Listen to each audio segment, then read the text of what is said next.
Denim Darzi, and today I am here at this wonderful space which is created by Alok very dearly at ESEDS college, and we are having this wonderful workshop about mending where all the students, the participants, they have got their old denims and we are creating interesting patterns with net and wool and fabrics on it.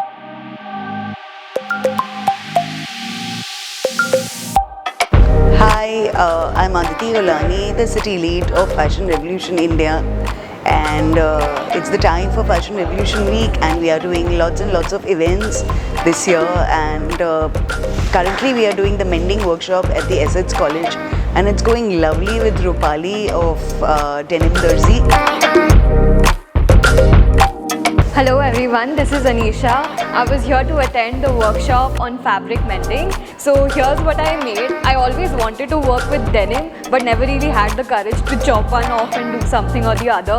This space is so aesthetic. If I ever have a studio, I want one like this. So I'm really grateful for this opportunity, and thank you for having me.